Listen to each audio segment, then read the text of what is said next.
Welcome on in, everybody, to another edition of the WyoNation Roundup. I am your host, Chad Smith. Tonight I'm joined first to my right, Mr. Brad Reed. Hey, y'all. And below us there is Shea on the East Coast. How are you doing, Shea? Good. How are you guys? Doing great. It is Border War Week, boys. This football season has been a complete and utter disaster. But with just one win on Friday night, Wyoming could put a smile on everybody's faces and at least make this a little more tolerable. So the Border War Friday night, CBS Sports, 6 p.m. kickoff, I do believe. Yep. Yeah. 6 o'clock. All right, 6 p.m. in Fort Collins, of course. This is, for some facts here, 125th anniversary of the Border War and the 116th meeting between these two schools.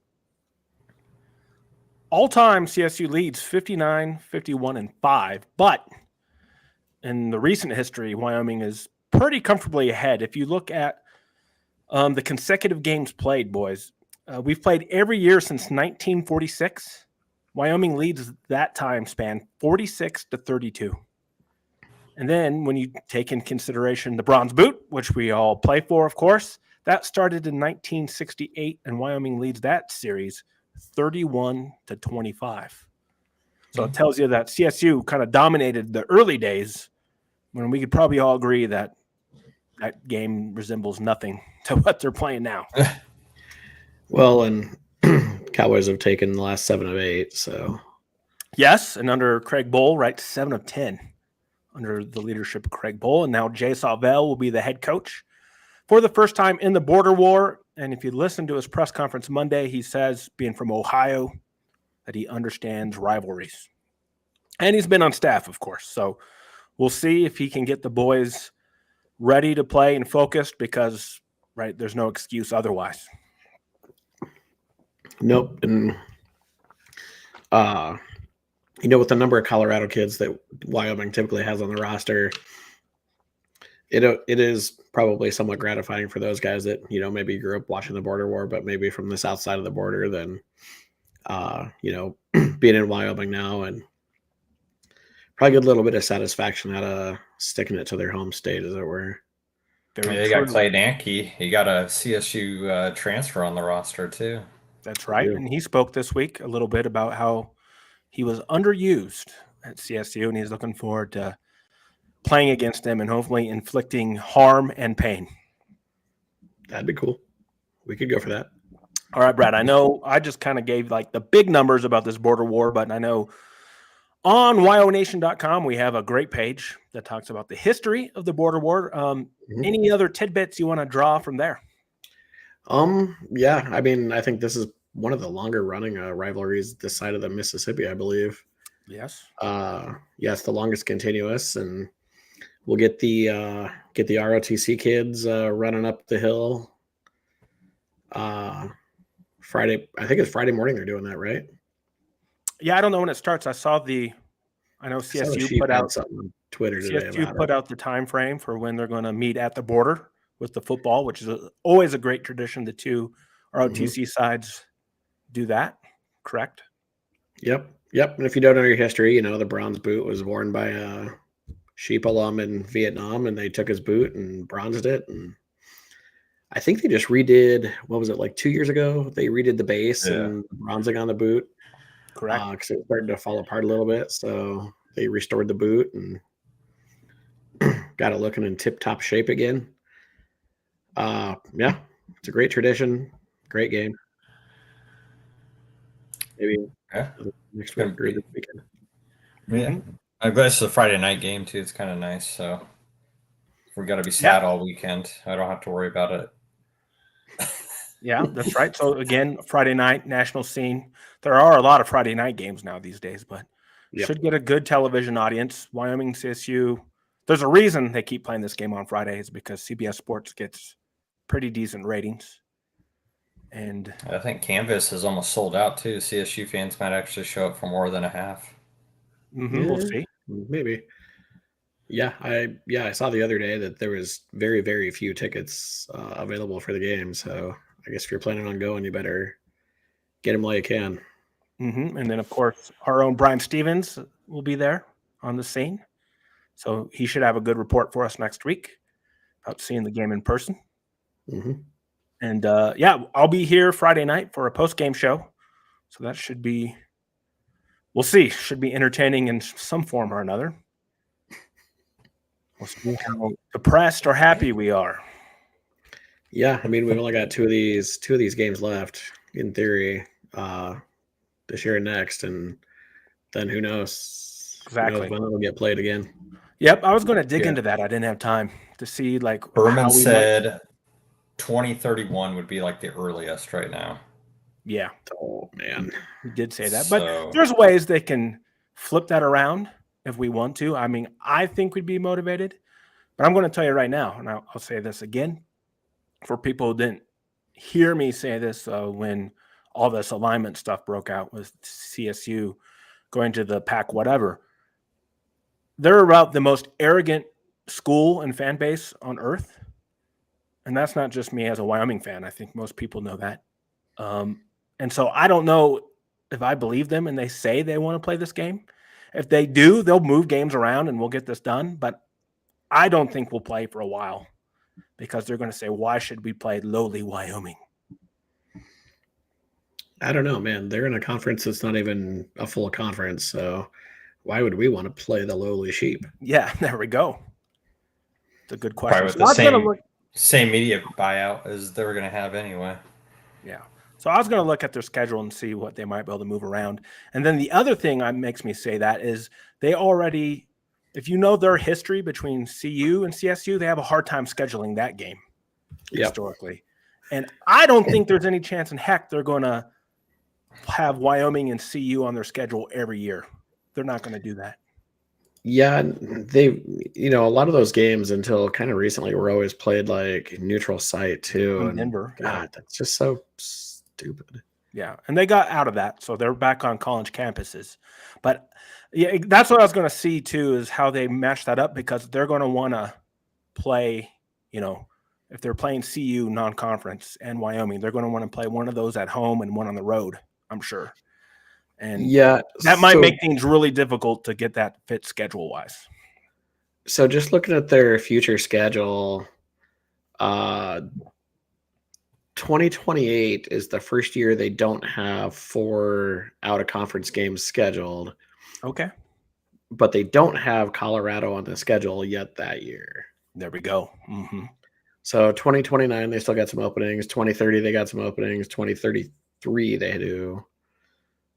But, that's the sheep side. Yeah. And we're scheduled out too. And it talks to the absurdity of college football scheduling where you're scheduling games 6-7 years in advance when you have no clue how good those other teams are going to be. And so it doesn't make for good viewing most of the time. They need to find a way to make that better for the fans and not schedule these games so far out. But that is another story. I was going to say 2028 we could make work if we bought out Idaho State and, figured out how to play the border war somehow. Mm-hmm. And I see your guys' chats now. Sorry, I wasn't paying attention there. Thank you for viewing in. Bruiser and AJ Bucks, I'll get your comments up here. And thank you to the viewers. I see you out there. Go ahead. Subscribe to the channel. Looking at the stats, believe it or not, like 60% of you who watched this aren't subscribed. So hit that bell, subscribe to the channel. You'll know when we go online for these midweek shows and for some post-game shows. And it helps support the channel. So thank you. Let's see. Bruiser says the Pac-12 will implode before 2031, leaving the sheep and the other defectors on a very lonely island. Okay. It's potential, maybe. AJ says, I still might be technically possible for the whole rebuild of the Pac-12 to fall apart considering they still can't find other schools to join. Yes, that's true. But they're already financially committed to each other. So it'd be a financial disaster, which I would not be against. I don't know how Wazoo and Oregon State, I saw something, one of their media evaluations was like $8 million a team. So they're online with the AAC. Yeah. And that would bankrupt Wazoo and Oregon State because they were getting $30-40 million. Yeah.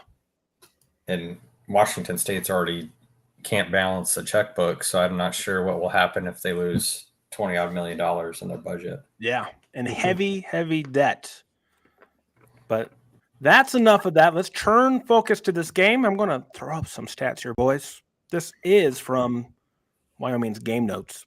Just kind of a quick comparison. I'll run through kind of the highlights I looked at when I was researching these numbers today. Scoring offense, of course, CSU scores a couple more points a game more than we do. That's good for 8th in the Mountain West. So, again, they're not a high-scoring team. But when you look at their total offense there, you can see they're pretty balanced, 180, 183. The rushing offense for the Sheep is 5th in the conference, but their passing offense is 10th. And actually, if you look at this, I can't believe it. They passed the ball worse than Wyoming, which is pretty terrible. Now, they have a higher completion percentage, but less yards. I was very shocked to see that, but balanced, as you can see. Defensively, we don't have it on here. I don't know why they don't do that. I guess they do on the bottom there. I see how they got it set up. 24.1 for the Sheep, 31 for us. Obviously, our defense is not having a good year. The Sheep are 3rd in the Mountain West in scoring defense, and that's where my concern lies. Rushing defense, very strong. Their total defense is 408, but they give up 144 on the ground, and that is good for 4th in the Mountain West. But where they can be had is in the passing game. They rank 11th in the Mountain West in pass defense, allowing 263 yards per game, and they've allowed 250 yards or more of passing in 6 of their games this season. So I think if Wyoming is going to have success, they're going to have to be balanced, try to run the ball. But believe it or not, I think the passing game is where Wyoming can really make some hay, and we'll talk about that more here. Injury report wise, let's talk about that first because that's a key one. Sauvel gave an update on Monday. It looks like Gillenborg is good to go. Again, it looked like he had some kind of like a shoulder or a collarbone. I'd imagine he's probably not 100%, but he's going to play. Had a sling on when he left, though. Yeah. King and Sargent both passed concussion protocol, which is great. Mm-hmm. They're going to play. But the big news is 2 defensive ends, Harsh and Siders, are out for this game. Looking at the depth chart, it'll be Harris on one side and Westland on the other, with Ethan Day backing them up and a guy named Teller Wade. So defensive in depth a little impacted. Well, Westland had the play that sealed the game against New Mexico. So true. He's been playing the best out of all the defensive ends this year anyway, so true. It's good to have Tice out on the field. Yep. And AJ says, last game is doing some heavy lifting for the offense. Yeah, and we'll get into that. All right, Shea, injury report for the Sheep. What did you find out? They're without their starting safety, Jack Howell, who's actually their third leading tackler. One of their best players, for sure. Yep. Yeah, so it's going to be interesting. They have 2 really good linebackers anyway, but I think without Jack Howell, and then you have actually Wyoming receivers that are getting open, and a scheme that's getting open, that's probably going to hurt Colorado State, because I'm not sure they have the depth on the back end. Not like Wyoming does either, but there was years in Wyoming where guys would come in and would be fine, but I don't think Colorado State has that same level. Okay, yeah, and obviously they struggled in pass defense to begin with, as I just outlined, 11th in the Mountain West. So it's a good time for Wyoming to be having a hot quarterback, guy coming off, 350 yards passing, Mountain West Freshman of the Week, Manning Quarterback of the Week. And so he's going to have to be on his game once again. And so maybe that New Mexico game was probably the perfect warm-up for another road start. Mm-hmm. Yeah. You shouldn't be too excitable playing 6A football in Texas, so the lights probably won't be too big for him either in this game. Yeah, no, he looks calm. So there's some things to clean up, of course, but I think the plays will be there now that we've seen in this offense that Jay Johnson's been running. The timing's just much better. There's guys open. He hits them. And at the perfect time. So we'll see. I guess the big concern, is the balance, right? Now, with Whaley back, you would think we should have no problem running the ball, even though Colorado State is one of the best rushing teams in the Mountain West defensively. What do you guys think about Whaley? I guess he had a week off, which might be, I don't know, good or bad since he hasn't played. But he had a heavy dose of action in his first game back. And so now I think they'll probably lean on him quite a bit. Yeah, I think I would say that Whaley, you take a game, get your legs back underneath of you, and then, I think this week is the week you really would like to see him with the ball in his hands as much as possible. Yeah, I think I see here he had 170 yards against New Mexico, so this would be a good time to keep piling up those numbers and, get his sea legs back under him and try to play keep away from the sheep a little bit. Yeah. Or use him he liked to bounce it outside a lot, so that may open up the tight end screen to guys like Gellenborg and stuff where guys are coming underneath them focusing on Whaley. Because everybody knows it's going to go to Whaley. It's not going to be a secret that Wyoming's going to try to feed him, but this will be the time to kind of no more flea flickers, but now would be the time to open that up with Whaley. If we went flea flickerless in this game, I would be ecstatic. Yes, so that was going to be one of my questions for later in the show. So over under half a flea flicker. Will we run the flea flicker again, or do you think it's done, or maybe they'll bust out something else? What kind of trick play? I don't think it'll be a flea flicker, but you might see like a double reverse pass. I don't know. They're like Tyrone Biggums out there when they see that flea flicker on the play call sheet. Yeah. Now, go ahead, Shea. No, I was like, maybe this is the game where an unknown pops out because they're going to play an extra tight end without Wes King because Wes King's out. Your starting left guard is going to be out for the rest of the year.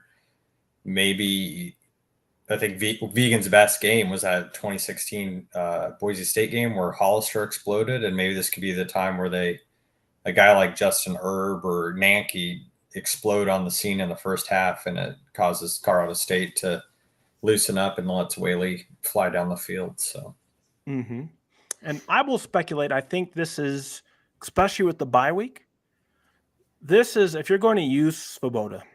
I personally would not put him in under any circumstance, but I think if you are going to use him, you don't use him in this wildcat like short yardage stuff.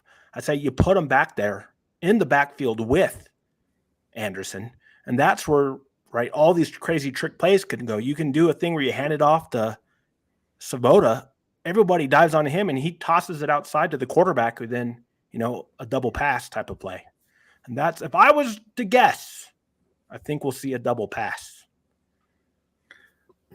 Will be the trick play that they bust out if needed. Probably, luckily, we're not offensive coordinators. I don't think we'd be very good at it. Speak for yourself. Okay. I forgot that I told everybody I would show the toxic standings that I calculated for this year, and I forgot to bring them up. So let me do that now, and we'll take a look at this. The toxic standings are a throwback to 2016 WyoNation days. Yeah, I used to do them every year, and then I just gave up because I was like, "What's the point?" Because nothing was changing. You had them every week back then. Yep, that was your old Tuesday blog. So here we go. Yeah, Toxic Tuesday. Mm-hmm. That was the name of the blog. All right, here we go. And this is a little cut off, but you can see it here. So let me share this with everybody. We will bring up. Did we lose Shea? Shea just pieced out. Okay, we'll get him back. I see him. He just came back in. Let me get this going, and we'll bring back Shea. There's Shea. All right, let me blow this up. All right. He's muted too. Sad. He's getting things worked out. But these are the standings. Sorry if the screenshot's not great. Very surprising to me that Boise is not a lot higher than they are. Usually Boise's number one by far, just the way the offense they run. So again, if you're unfamiliar with the toxic standings, this is how they work. So the first one here is you take, it won't let me, oh, here we go. You can see turnover margin, right? So that's your plus minus and turnovers. Unfortunately for Wyoming, we are at a -5. Then you take explosive plays on offense, and those are any play above 20 or more yards. Wyoming's got 38 this year. And then you compare that to your defensive. So we've allowed 51, which is not good. So -13 on explosive plays, plus your -5 from your turnover margin gives you a -18. And you can see why we've been as bad as we have this year. Worst in the Mountain West. UNLV, not a surprise, number one, right? +12 in turnovers, +5 in explosive plays. San Jose State's pretty surprising, but they are 6-3, 16. But as I said, Boise State, pretty surprising, only +9. Usually by this time of year, they're like +30 or 40, like in their heyday. But you can see Colorado State is only +1. So again, Colorado State, not a great team. Very beatable. And so it is going to come down to this game is going to come down to the toxic battle. Turnovers and then explosive plays between these two schools. So thought I'd throw that up there. The turnover margin is just so disappointing considering that Wyoming's typically been on the plus end of that the last few years. Yeah. And now not. True. Any thoughts, Shea? Uh-oh. He's talking, but we can't hear him. Says you're talking, though. That's weird. Shea. It's picking you up, but we don't hear you. Moves houses, and look what happens to him. What's going on here? Let's see. Is he... You can see the panic in his eyes, too, as a trained IT expert. It's all right. Just like being on Teams. He'll figure it out. Yeah, I don't know. It's weird because it's picking you up because it's talking, but we can't hear you. I've never seen that before. It's very odd. Yeah, he'll be back. He'll be back, boys and girls. All right. So, yeah, the toxic standings kind of show that Wyoming's had a terrible season. But again, CSU is only +1, which is average, of course.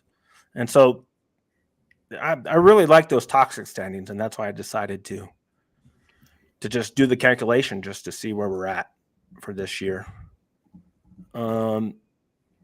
I guess we could talk about this. As I look at the CSU team this year, Brad, it's very ironic.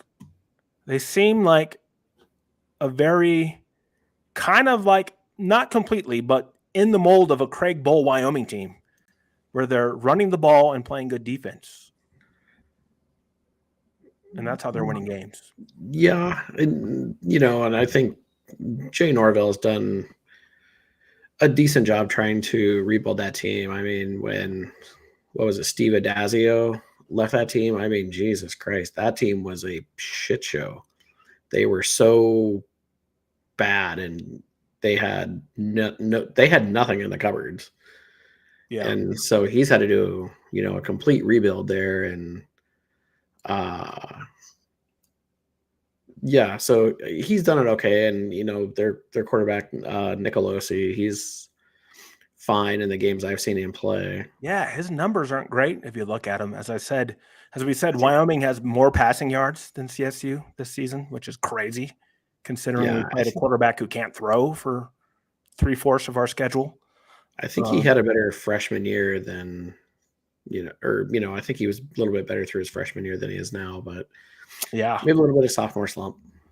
Let's see. His numbers are not great. And this is what I remember saying last year when Wyoming won. He'll throw you the ball.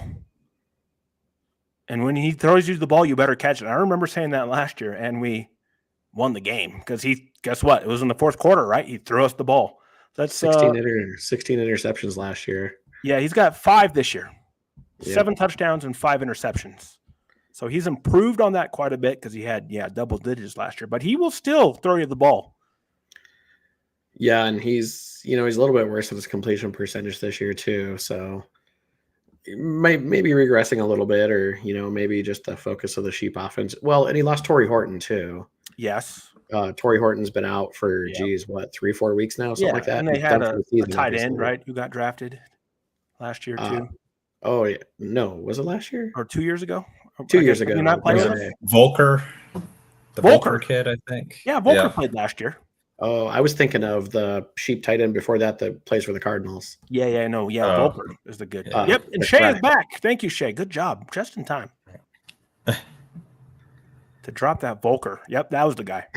So he did lose some weapons, and that's the other thing too, right? They've lost him. So when you look at this on paper, it's a winnable game for Wyoming if they can just show up and play a clean football game. But I've been saying that all year.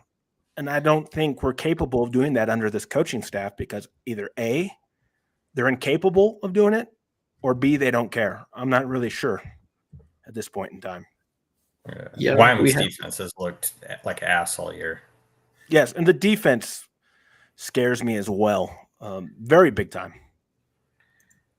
But they did just enough to beat one of the best offenses in the country last week. So that was pretty sweet. And that's 2 weeks ago. Jeez. Yep. I think this game is going to have to be very similar to that for Wyoming to win. Now, this is just a little nugget that I pulled out. Wyoming has only scored 30 or more points in 2 games this year, and they won both of them. So I think that's the magic number. For Wyoming to win this game, they're going to have to be in the 30s and maybe the 40s. But bare minimum, to have any chance, they're going to have to score in the 30s to win this game. And I don't know if is that asking too much, do you think, on the road in a rivalry game? No, I mean, the Sheep haven't scored 40 in a single game all year. So, I mean, I think their high is 38. Is it that right? 38 against Northern Colorado. Okay. Yeah. And 38 against Nevada too, I guess. Okay. There we go. Yeah. Wyoming's defensive captains actually probably need to show up and be captains this week because Shea and Bergnoli have not done anything on defense this year. So they've been poor. 6-year guys, they have to show up. And you look at the stats, linebackers for Colorado State, both their linebackers are really good. They look like Wyoming linebackers, like 81 tackles and 75 tackles. I mean, yeah, it's truly amazing. Our linebackers are 70 tackles and 50 comparison, and that's not going to way get below it done. The production we've had the past couple of years, where we've had a linebacker over 100, I think, like 3 seasons in a row, and then the other guy was like in the 90s. Mm-hmm. Yeah. So obviously, Jay Savell was pretty open in his press conference last week when he was talking about, I'm going to go out and fix it because there's guys in name, but not, there's guys on the field that basically aren't producing, and he went out and offered a JUCO linebacker this week from California. I saw that. So yeah, they did. Yep. Clearly, I'm not the only one that complains about the linebackers. My voice has been heard. Yeah, and then and I guess I misspoke last week when we were talking about recruiting. I forgot that they moved the day up. Early signing day is the first week of December, so we're really like 3 weeks away from early signing day, and we only have 10 commitments still. It's mind-boggling. So that is troublesome. Well, Bowl did that before. There was like 15 one year, and I was like, oh, we're screwed. And then they had all these kids that I think didn't want to be recruited anymore, but had committed in the back end of Wyoming, and they didn't want to have all those phone calls coming in. Let's hope we have like 5 or 8 silent commits, right? Mm-hmm. And Wyoming's good at that because there's a reason why a lot of people don't cover Wyoming recruiting, is because they are very good at keeping things quiet. And we've lost our buddy, Ben Mitchum, right, was the god of Wyoming recruiting. That dude knew so much about Wyoming recruiting. It was insane. And he just got all kinds of connections and was able to get the information. And he's now coaching JUCO football in Kansas. So Ben's doing well. Drew's in the house. Welcome in, Drew. Hi, guys. Wyoming coaches aren't teaching fundamentals. Otherwise, you notice it on the field. I would agree. And that's what scares me in this game. This is going to be a close game. And we're still having things where we can't line up properly. On defense and on offense, we're making subs with like 10 seconds left on the play clock. It's just an absolute like fire drill on every play, it seems. So it kind of concerns me. But I have brought up the gambling odds here for all you degenerates. Wyoming is minus 10.5 or plus 10.5, sorry. 10.5 point dogs. The over-under is at 47.5, and I just noticed that the computer has us losing 34-12. I don't know about that. Not with the sheep defense. I would not. They're pretty good, but they're not going to hold us to 12 points, especially if we pass like I know we can with Anderson now in there. So I guess kind of your guys' kind of hunch here. 10.5 points is a lot of points. I don't know if Wyoming will win, but I'm fairly confident they'll cover. Yeah, I think the over-under is too low. Yeah, I believe that too. I'd say smash the over and smash the cover. Yeah, so as I said, for Wyoming to win, they're going to have to get to 30.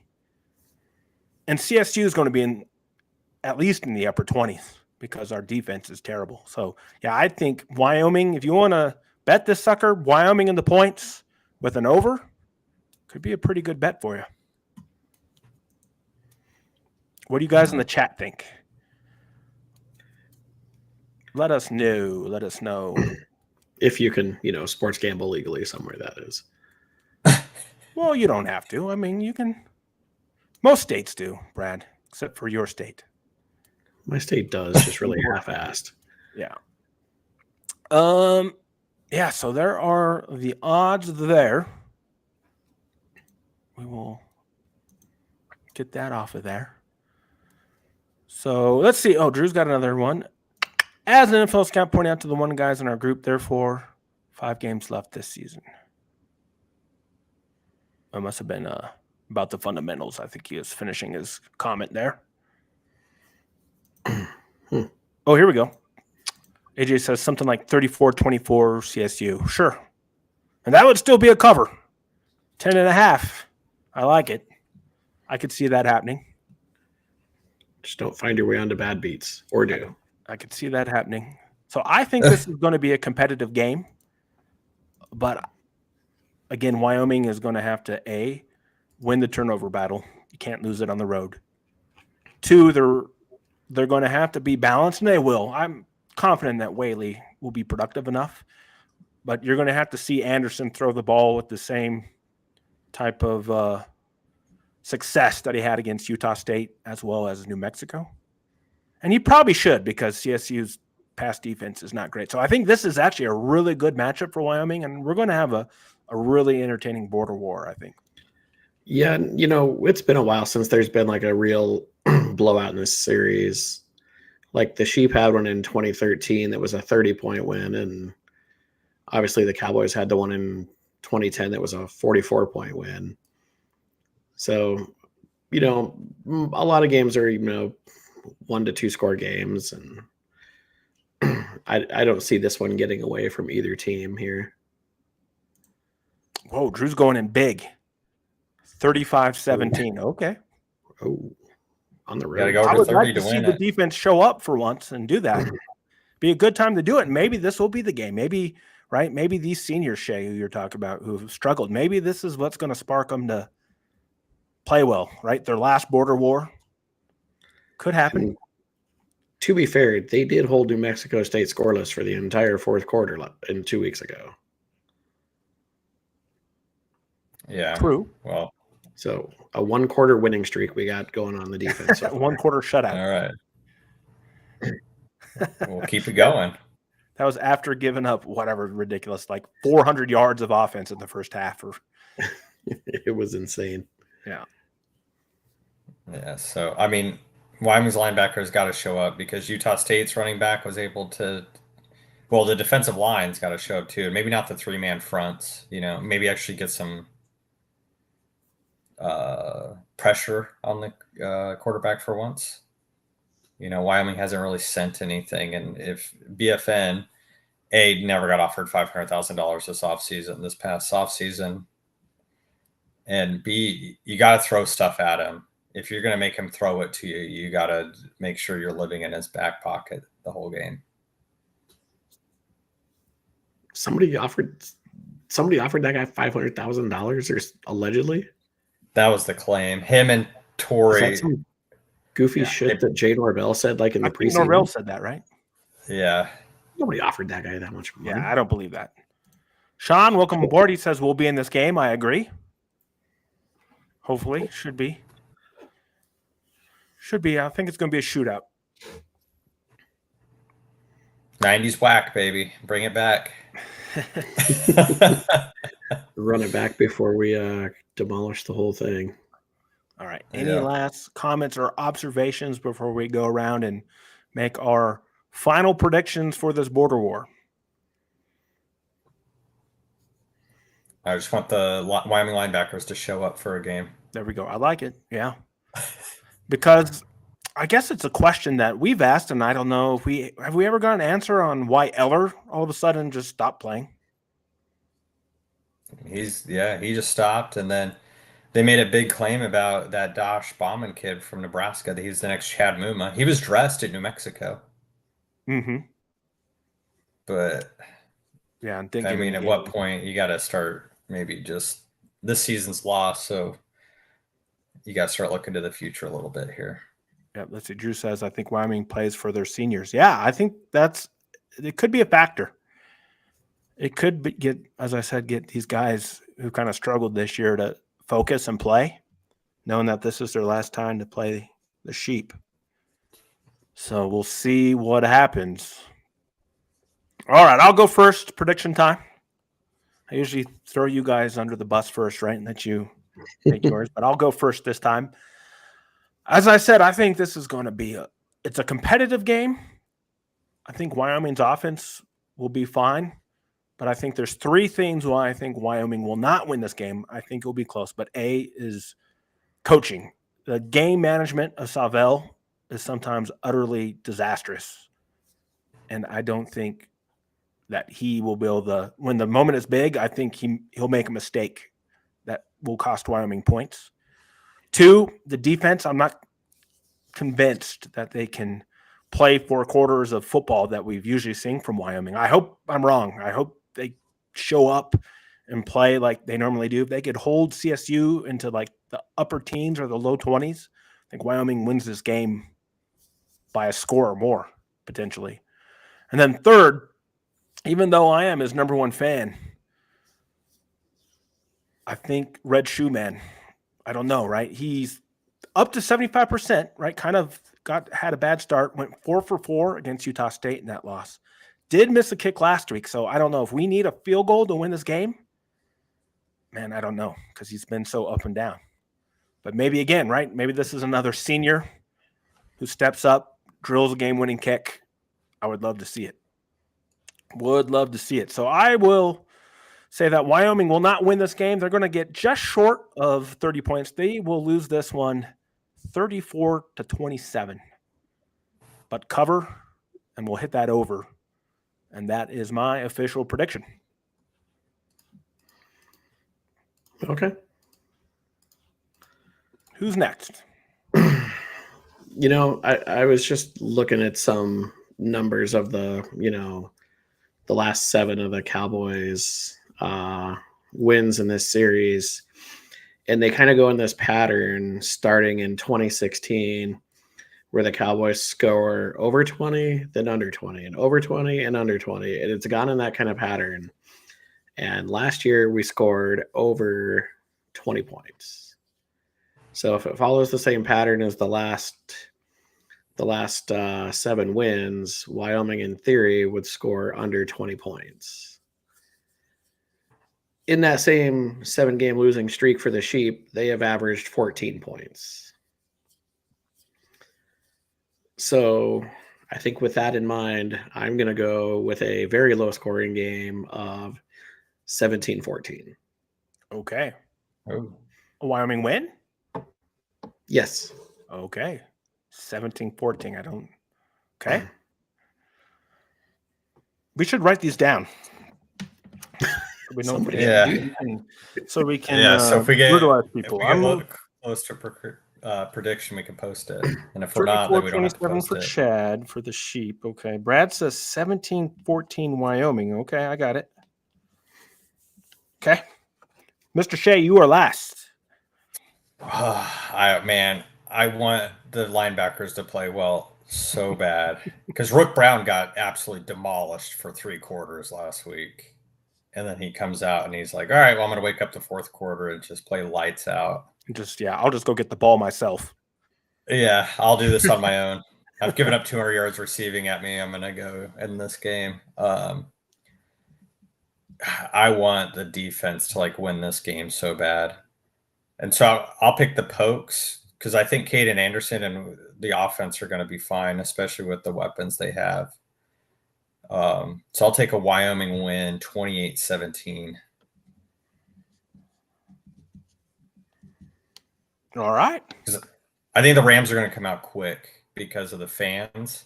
But if Wyoming can take that first little onslaught to the chin, okay, then they'll be fine. They'll outwork them.